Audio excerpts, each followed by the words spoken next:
Alors, merci Excellence, merci beaucoup. Je remercie aussi Pierre de Gaëtan Gicam, le président des Joueurs de Diaspora qui est avec nous. On va commencer. Ma chère Awa, première adjointe du Pré Saint-Gervais, déléguée territoriale du groupe La Poste, est-ce que tu peux me rejoindre? Tu peux l'applaudir?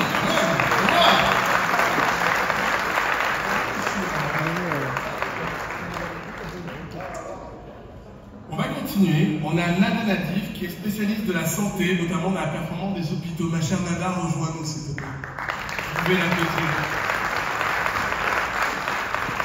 J'ai vu aussi le talentueux Ahmed, l'entrepreneur du continent, fondateur de Un CV, un job, entrepreneur au quotidien entre la France et l'Afrique. Mon cher Ahmed, un truc en face. J'ai vu la talentueuse Marjorie Saint-Lô, qui nous vient du pays, la belle famille, la Côte d'Ivoire, une des dirigeantes de Uber, Afrique de l'Ouest, qui nous fait l'amitié d'être là. Je sais que ma chère Marjorie, tu prends l'avion demain parce qu'elle est finale dimanche. C'est pour ça que nous sommes encore plus honorés que tu sois présente avec nous aujourd'hui. Et alors, où est-ce qu'elle est, Awa? Ah!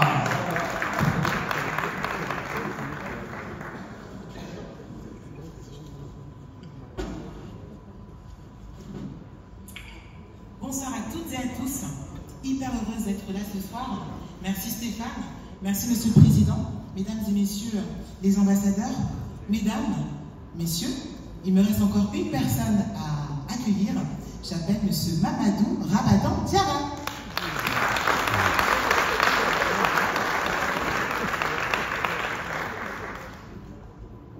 On attend juste le micro-main. Est-ce que vous passez déjà une bonne soirée? Ouais. En tout cas, on est très heureux de vous accueillir ce soir avec la 9e. Tout a été dit déjà dans les discours, donc on ne va pas être trop long. On va passer directement aux pratico-pratiques.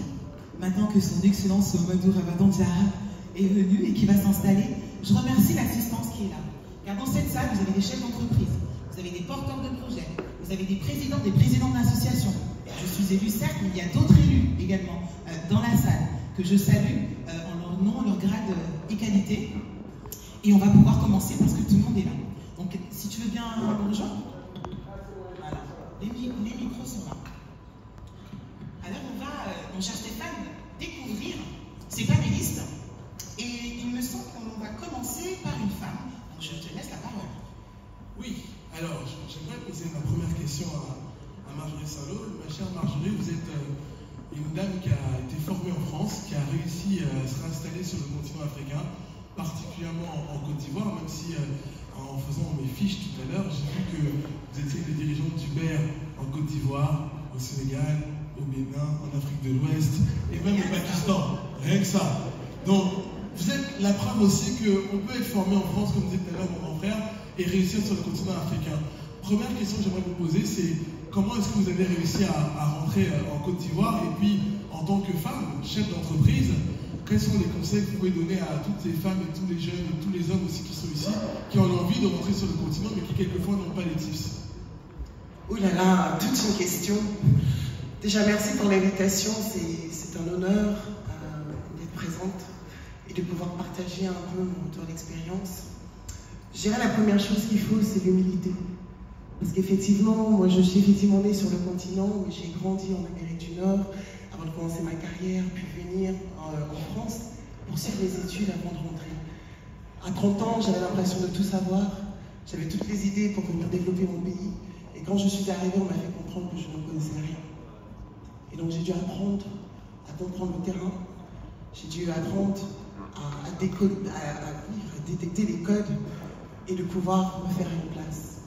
Mais ce qui m'a gardé tout au long de cette expérience, parce que finalement, ça m'a quand même pris 3 à 4 ans avant de trouver mes marques, c'était que je croyais en moi.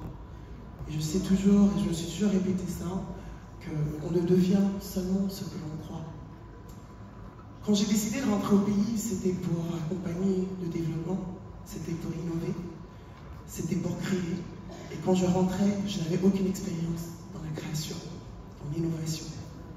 Donc c'est avec beaucoup d'humilité que j'ai appris, que j'ai pu détecter ces opportunités. D'abord avec le gouvernement ivoirien en créant des business models pour l'insertion des ex-combattants, puis dans le groupe Orange pour les accompagner dans la création de différentes verticales, que ce soit Orange Bank, Orange Énergie, Orange TV, la production de contenu, pour en citer quelques-uns. Et puis un jour, Hubert, au sein de mon propre bureau, me dit « Est-ce que ça vous intéresse de me rejoindre ?» Et c'est comme ça, 1 an et demi plus tard, je me retrouve chez eux. Et je commence d'abord en Côte d'Ivoire, puis ensuite on me fait confiance avec le Ghana, puis ensuite le Pakistan. Et aujourd'hui, depuis une dizaine de jours, on vient de me confier la Tanzanie et l'Ouganda. Oui, on a réussi